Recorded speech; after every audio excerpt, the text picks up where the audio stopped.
Selamat datang di Radio Horror Official, tempat di mana cerita gelap, bisikan mistis dan rahasia tersembunyi terungkap. Di sini, kami membawa kamu masuk ke dalam dunia penuh misteri yang tak terjamah. Siapkan diri dan nyalakan imajinasimu, karena setiap malam kegelapan akan bercerita.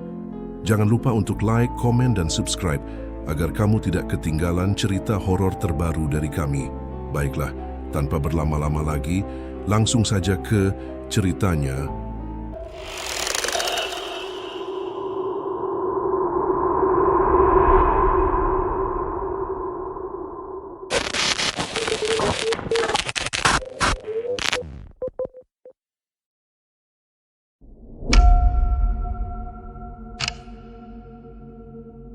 Malam itu udara terasa lembab, kabut tipis mulai menutupi sebagian jalan. 4 orang muda-mudi tampak berkumpul di sebuah warung kopi pinggir jalan sebelum masuk ke kawasan Alas Roban. Mereka adalah Raka, Andit, Bagas, dan Wulan Tujuan. Mereka jelas membuat konten horor untuk channel YouTube milik Raka. Aku udah cari info, Alas Roban ini salah satu tempat paling marah di Jawa Tengah, ucap Raka sambil menyalakan rokok, wajahnya penuh semangat. Seolah tantangan ini hanya permainan biasa. Bagas tertawa setengah canggung. Iya sih, tapi katanya, di sini sering ada kecelakaan. Ada yang bilang, karena gangguan makhluk halus. Andin, pacar Raka, sejak awal terlihat tidak nyaman. Ia berkali-kali memegang kalung kecil bergambar lafaz alat, yang tergantung pada kesehatannya, naluri perempuan, dan perasaan halusnya sudah sejak tadi memberi tanda buruk. Rak, apa kita nggak usah maksain?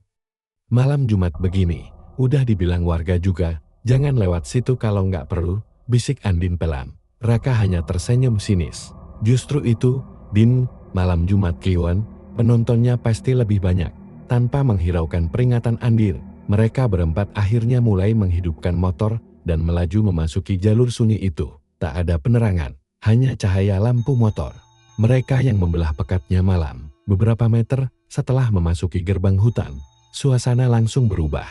Suara jangkrik yang sebelumnya ramai tiba-tiba menghilang. Angin berhembus pelan membawa aroma tanah basah bercampur sesuatu yang amis. Motor yang dikendarai Bagas tiba-tiba mati di tengah jalan. Anjir, ini kenapa motor gue?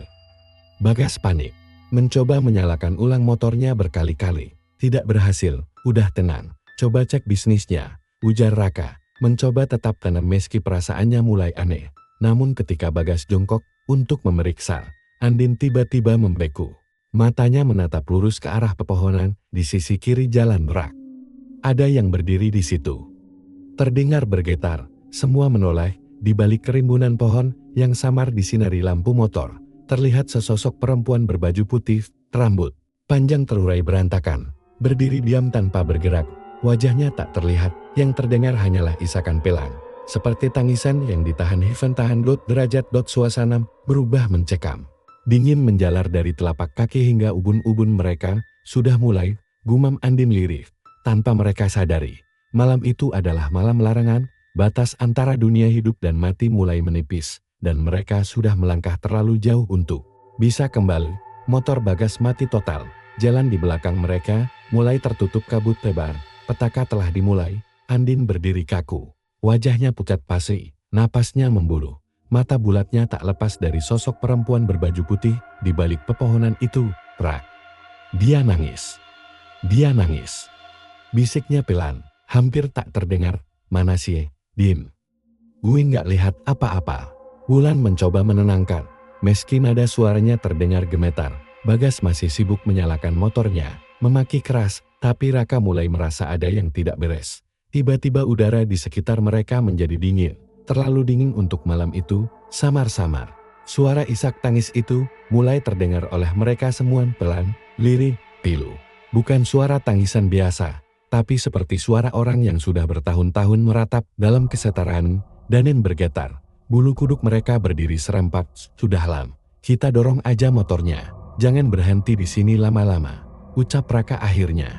Berusaha mengambil keputusan, namun saat mereka hendak mulai mendorong, sesuatu bergerak dari balik pepohonan. Sosok perempuan itu melangkah keluar perlahan-lahan. Rambutnya menutupi sebagian wajahnya yang putih pucat. Bajunya sobek-sobek, kotor seperti habis terendam lumpur. Tiba-tiba, Bagas berhenti bergerak. Rak. Suara Bagas serak dulu. Lihat nggak, kakinya nggak nyentuh tanah. Sosok itu melayang. Andin berteriak histeris. Suaranya memecah keheningan hutan. Wulan langsung menutup wajahnya. Lututnya gemetar hebat. Motor Raka tiba-tiba mati. Lampu motor redup perlahan, menyisakan gelap dan kabut. Isak tangis berubah menjadi tawa lirih. Suara perempuan itu terdengar lebih dekat, lebih jelas. Balikan, jasaku. Raka mencoba menenangkan diri, tapi pikirannya mulai kacau. Ini pasti peran. Pasti ada yang nyepran kita. Namun detik berikutnya, Bagas muntah-muntah di pinggir jalan. Bau busuk seperti menyengat-menyengat tiba-tiba memenuhi udara. Suara tangisan itu berubah menjadi melangking, dan tepat di depan mata mereka, sosok perempuan itu mengangkat wajahnya. Wajahnya penuh luka membusuk, matanya putih melotot tanpa bola mata. Mulutnya menganga tak wajar seperti ingin melahirkan siapapun yang berani melihatnya. Tiba-tiba, lampu motor menyala lagi, tapi jalan di depan mereka sudah berubah. Bukan lagi aspal hitam, melainkan jalan tanah merah seperti zaman dahulu. Pohon-pohon di sekitarnya pun berubah menjadi lebih rimbun dan gelap. Mereka seperti terlempar ke masa lalu. Andin mulai menangis keras. Ini bukan tempat kita. Ini bukan dunia kita. Dan perjalanan mereka menuju neraka alas roban baru saja dimulai. Suasana di sekitar mereka sudah berubah total. Jalan yang semula beraspal mulus kini menjadi tanah merah berlumpur, seperti jalur tua yang sudah lama tak dilewati siapapun. Kabut pekat mengelilingi mereka, menelan segala arah pandang. Andin menangis sesenggukan. Matanya terus menyapu ke kanan kiri, berharap semua ini hanya mimpi buruk ini. Ini bukan jalan yang kita lewati tadi. Gumam Wulan gemetar. Bagas masih memegangi sambil memegangi sakit. Wajahnya pucat, aroma amis dan busuk makin terasa menusuk hidung. Raka mencoba menyalakan motor sekali lagi. Dan anehnya, kali ini berhasil. Mesin motor menderu, lampunya kembali menyala terang. Tapi Rak, kenapa motor kita jalan sendiri? Pedik Bagas panik, motor gas tertarik penuh, seolah-olah ada yang mengendalikan dari belakang. Motor melaju kencang tanpa dikendalikan siapapun. Raka panik, berusaha menarik rem, namun remnya belum pegangan. Pegangan semua. Teriak Raka keras. Motor itu meluncur dengan kecepatan tinggi di jalan tanah merah yang berliku-liku. Di antara pohon-pohon besar yang menjulang bak tiang-tiang raksasa. Sesekali mereka melihat bayangan hitam melintas tepat di sela pepohonan. Seperti sosok-sosok lain yang mengintai. Andin terus berdoa keras, berulang-ulang, Subhanallah. Subhanallah.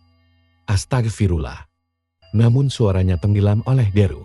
Angin dan suara tawa samar dari arah hutan. Di tengah laju motor yang tak terkendali itu, tiba-tiba muncul sesosok perempuan berdiri tegak di tengah jalan. Sosok yang sama, berbaju putih kotor. Rambut kusut menjuntai menutupi wajahnya, brakekak. Motor menabrak keras sosok itu. Namun yang terjadi bukan seperti menabrak manusia, seperti motor mereka menabrak udara kosong. Mereka semua terlampar gelap. Beberapa detik kemudian, Andin membuka mata perlahan, pandangannya kabur, terdengar berdenging. Raka duduk beberapa meter darinya, mencoba bangkit dengan kaki pincang. Bagas terkapar dengan luka di dahi, darah menetes perlahan. Wulan mengerang lemah. Namun, yang membuat Andin nyaris kehilangan akal sehatnya bukan luka-luka itu. Di sekeliling mereka, jalan sudah tak ada, yang tersisa hanyalah hamparan tanah kosong penuh kabut, dan di sekelilingnya berdiri puluhan bayangan. Hitam tanpa wajah, mereka diam, berdiri, mengitari mereka berempat. Di antara sosok itu, perempuan berbaju putih, tadi muncul kembali. Wajahnya kini tersenyum mengerikan, penuh darah dan belatung, dan dari mulut terdengar suara parau, pelan, seperti desisan ular. Kalian, sudah aku tunggu, lama sekali. Hening, hanya suara napas yang tercekat dan sesekali isakan tertahan yang terdengar di tengah kabut tebal itu. Raka mencoba berdiri meski kakinya terasa ngilu. Din Bagas Wulan. Kita harus keluar dari sini. Namun Andin hanya diam. Wajahnya pucat pasi, matanya menatap kosong ke arah sosok perempuan berpakaian putih. Di hadapan mereka sosok itu kini melayang pelan ke arah mereka. Wulan menjerit histeris. Jangan dekati aku. Jangan dekati aku. Tapi suara Wulan langsung berhenti mendadak. Kepalanya mendongak ke atas, matanya membulat. Seolah ada sesuatu yang mengisyaratkan. Bibirnya bergerak-gerak pelan, seperti ingin bicara. Tapi tak ada suara yang keluar. Andin, tanpa sadar, berjalan pelan sosok itu. Langkahnya seperti menuju dikendalikan oleh sesuatu. Mata Andin kosong. Bibirnya bergerak menggumamkan kalimat aneh yang tidak dipahami pun Nisarti. Kembalikan darahku Raka. Panik. Ia berusaha menarik Andil. Tapi tubuh pacarnya itu terasa berat, kaku, seperti boneka kayu dinding. Sadarlah Lien. Tiba-tiba, suara tawa pelan-pelan menggema di sekeliling mereka. Tawa perempuan, tapi nadanya datar dan mengerikan. Seolah-olah bukan tawa bahagia, melainkan tawa balas dendam. Dan dari balik kabut, satu demi satu sosok-sosok lain mulai bermunculan, perempuan-perempuan dengan pakaian kompang-camping, rambut panjang, tubuh berlumpur, wajah hancur semuanya. Berjalan pelan, mendekat, Bagas tiba-tiba terbatuk keras. Dari mulutnya, keluar sesuatu seperti tanah bercampur serpihan daging busuk. Ia tergeletak, muntah tak henti-hentinya. Tubuhnya bergetar hebat, balikan. Head. Suara Andin berubah menjadi suara lain, berat, serak, tuan, bukan lagi suara gadis seumuran Andin. Darahku, dikubur di sini, aku belum mati, aku masih hidup saat itu. Mereka bohong, darahku belum kering. Raka hampir gila mendengarnya. Semua terasa seperti mimpi buruk, dan kemudian, perempuan berbaju putih itu membuka mulutnya perlahan, mulutnya membesar, hingga tak wajar, sebesar wajahnya. Sendiri, di dalamnya hanya ada kegelapan pekat, seolah mulut itu bukan mulut manusia, melainkan gerbang menuju neraka. Suara tawa berubah menjadi memilukan, jeritan balas dendam, terkubur, dan di tengah kekacauan itu seseorang tiba-tiba menahan bahu Raka dari belakang. Cepat ikut aku kalau kau mau selamat. Seorang lelaki tua, terpaku subur dengan mata tajam, berdiri di belakangnya. Dialah Mbah Sarwan, satu-satunya yang tahu kutukan alas roban. Raka menoleh dengan cepat. Di tengah pekatnya kabut dan menimbulkan jeritan aneh, Mbah Sarwan berdiri dengan melipat tajam. Tangannya memegang sebatang tongkat kayu tua. Di ujung tongkat itu terikat tali usang dengan raja-raja kuno. Cepat. Kalau tidak, kalian semua akan dibawa, bentak Mbah Sarwan. Tanpa berpikir panjang, Raka menarik Andin yang masih setengah kerasukan. Bagas dipapah dengan susah payah oleh Wulan yang tubuhnya gemetar setengah mati. Mereka mengikuti Mbah Sarwan melewati jalan setapak kecil yang entah sejak kapan ada di situ. Di belakang mereka, suara tawa dan bergema semakin dekat. Di antara langkah cepat itu, Raka mendengar gumaman pelan dari Mbah Sarwan, ini sudah malam. Larangan mereka semua keluar. Nisarti marah besar malam ini. Nisarti? Tanya Raka terengah-engah. Mbah Sarwan berhenti sejenak. Pandangannya menerawang jauh ke tengah kabut yang bergulung-gulung. Dulu, sebelum jalan ini dibangun, daerah sini cuma hutan belantaran. Tahun 80, proyek besar dibuat untuk membuka akses jalan. Tapi proyek itu seret. Banyak kecelakaan. Banyak pekerja tewas tertimpa longsoran. Suara terdengar dari belakang, semakin mendekat. Bayangan sosok-sosok putih mulai bermunculan di sela kabut. Mbah Sarwan melanjutkan, suaranya rendah, dalam, seperti menyimpan dendam lama. Mandor proyek waktu itu mendatangi dukun sakti. Mereka mencari tumbal manusia, dan korbannya perempuan muda yang baru hamil. Namanya Nisarti. Wulan menutup mulutnya, matanya membesar. Dia Allah.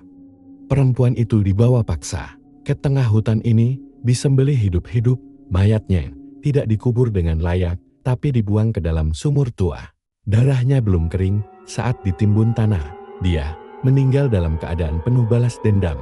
Dan di seberangnya, di antara kesadarannya yang mulai kembali, ia berbisik lirih, aku mendengar suara dia. Darahku belum kering, katanya Mbah Sarwan mengangguk pelan.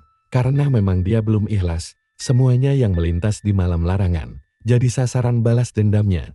Tiba-tiba angin berdesir keras. Dari balik kabut, terdengar berbunyi panjang penuh amarah, balikan darahku. Bumi bergetar, pohon-pohon berderak, kabut semakin tebal. Kalau kalian tidak segera mengembalikan jasadnya ke tempat yang seharusnya, kalian semua bakal ikut pemakaman di alas roban ini. Raka mulai kehilangan harapan, lalu harus bagaimana? Kita bahkan tidak tahu di mana jasadnya.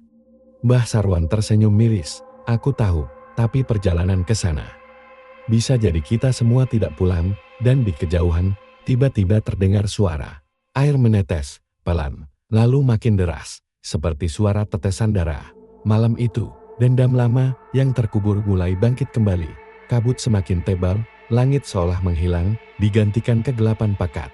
Suara isakan, tawa, dan kebetulan bercampur menjadi satu, menciptakan kekacauan di kepala mereka. Mbah Sarwan memimpin langkah, berjalan pelan menuju suara tetesan air tadi. Kita menuju ke sumur tua tempat jasad Nyi Sarti dikuburkan, katanya. Tegas, di sana, kita harus melakukan ritual pengembalian darah, agar kutukannya berhenti. Langkah kaki mereka berat, tanah becek, lengket, berbau amis. Sesekali suara gemerisik terdengar di sisi jalan. Bayangan sosok perempuan-perempuan berbaju putih berlompatan cepat di sela pohon. Hantu-hantu lain yang ikut bersuka cita dalam malam. Balas dendam itu. Tiba-tiba, Bagas berhenti melangkah. Tubuhnya kaku, napasnya berburung gas. Kenapa lu? Raka mencoba mendekat, tapi Mbah Sarwan langsung menahannya. Jangan dekat-dekat. Terlambat, Bagas tiba-tiba menjerit keras.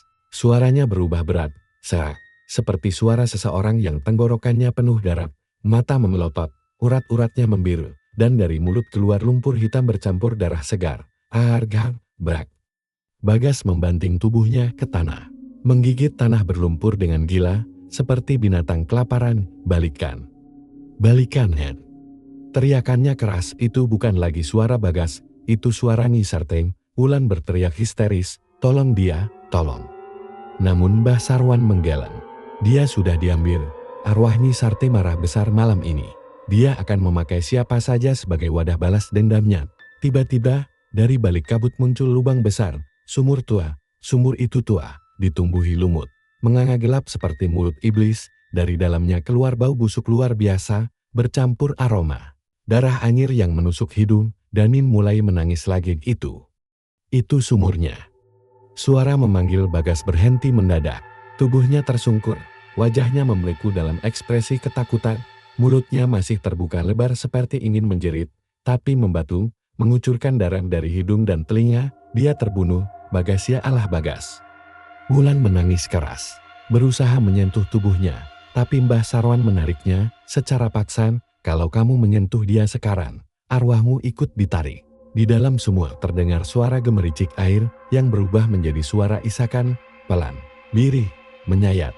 Aku masih hidup waktu itu, aku belum mati, dan dari dalam sumur, dua tangan kurus pucat perlahan muncul, mengeluarkannya.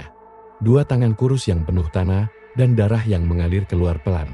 Jari-jarinya panjang, kuku-kukunya patah-patah, penuh belatung. Jangan biarkan dia keluar sepenuhnya. Bentak Mbah Sarwan. Suaranya mulai bergetar, ia mengeluarkan benda kecil berbentuk segitiga dari dalam bajunya. Sebuah raja kuno yang sudah menguning dimakan usia, di tengah raja itu, mengikat segumpal rambut panjang yang sudah mengering. Inilah yang mengikat arwahnya. Ini rambut asli Nyi Sarti, yang disimpan oleh orang-orang tua dulu sebagai penahan, agar dia tidak bisa keluar. Raka menatap ngeri, kenapa nggak dihancurin dari dulu? Karena selama darahnya belum kembali ke tanah yang seharusnya, arwahnya akan selalu nyaman, jawab Mbah Sarwan, dan malam ini, dia memanggil semua arwah yang pernah mati di alas roban untuk menuntut balas. Suaranya menggema dari segala arah, dari balik pepohonan, sosok-sosok hantu mulai berdatangan. Ada yang wajahnya hancur, kepala pekal, tubuh remuk korban kecelakaan zaman dulu semuanya bergerak perlahan mendekat, membentuk lingkaran di sekitar mereka. Andin mulai membaca doa dengan pelan. Gemetar, Mbah Sarwan berlutut di tepi sumur.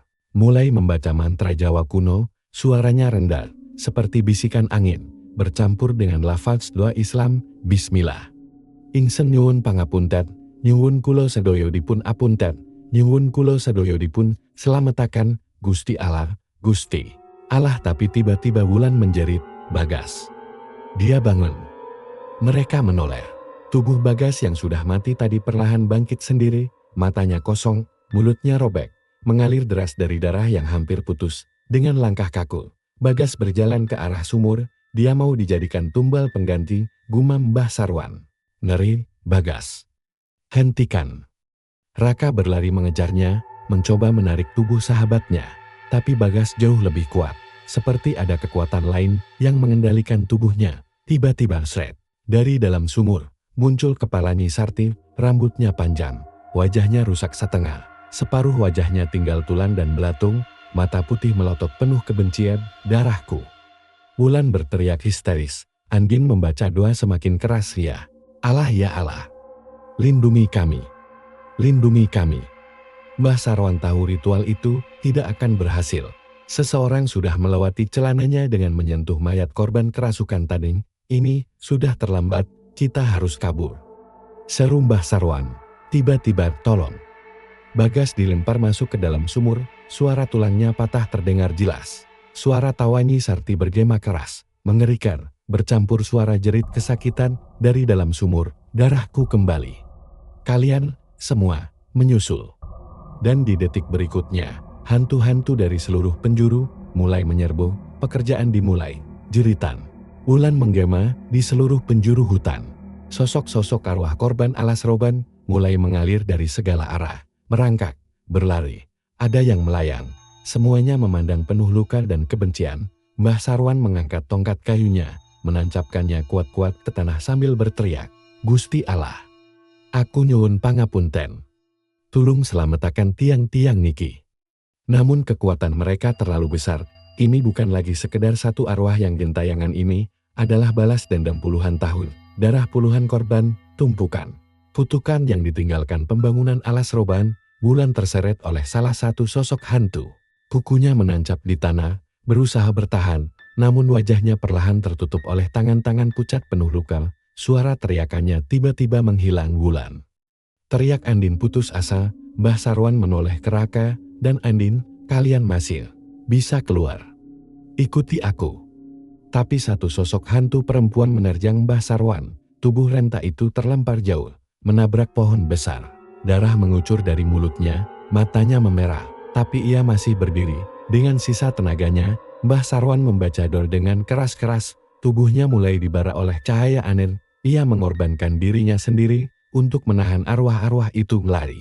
Sekarang, Raka menggandeng Andin, berlari sekencang-kencangnya melewati jalan yang entah ada entah tidak. Di belakang mereka, suara berkatan, tawa, dan ledakan terdengar bertubi-tubi. Langkah mereka seperti tanpa arah. Jalanan berubah-ubah, kadang jalan tanah, kadang aspal, lalu berubah jadi hutan lagi. Mereka seperti terjebak di antara dua dunia, hingga akhirnya cahaya. Sebuah lampu jalan muncul samar-samar dari kejauhan. Raka berlari semakin kencang, napasnya sesak, kakinya terluka. Andin nyaris pingsan di pelukannya. Sedikit lagi, dan brak.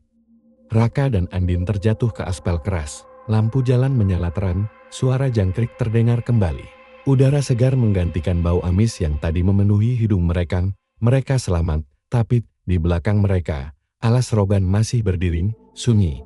Tak ada suara hantu, tak ada kabut, seolah semuanya hanyalah mimpi buruk. Tapi di dalam hutan gelap itu, bayangan sosok berbaju putih masih berdiri diam, rambutnya tergerai menutupi wajahnya. Dan dari pemandangan, suara tangisan lirih masih terdengar. Darahku belum kering. Beberapa hari kemudian, berita tentang kejadian itu ramai di televisi lokal. 4 orang pemuda dilaporkan hilang di alas roban, yang ditemukan hanya 2 orang, dalam kondisi syok berat. Bagas dan Wulan tak pernah ditemukan. Mbah Sarwan hilang tanpa jejak, dan beberapa malam setelah itu, pengendara yang melintas di alas roban mulai melaporkan ada sosok perempuan berdiri di tengah jalan sambil menangis. Kutukan alas roban belum selesai, masih ada darah yang harus dikembalikan. Itulah kisah nyata yang dipercaya turun-temurun oleh masyarakat sekitar tentang kutukan alas roban, tentang balas dendam seorang perempuan bernama Nyi Sarte yang sampai hari ini arwahnya masih belum tenang. Dan malam-malam tertentu, terutama saat kabut turun dan angin diam, kalau kalian melintas di jalan alas roban, mungkin kalian juga akan melihatnya. Sosok perempuan berbaju putih berdiri diam di tengah jalan sambil menangis, meminta darahnya dikembalikan. Dan ingat, jangan pernah berhenti. Kalau ada yang memanggil, jangan pernah menoleh, karena bisa saja kalian tidak akan pernah kembali. Saya pamit. Sampai jumpa di kisah berikutnya. Tetap waspada, karena kita tidak pernah tahu siapa yang sedang memperhatikan kita di balik gelapnya malam. Selamat malam, dan selamat tidur.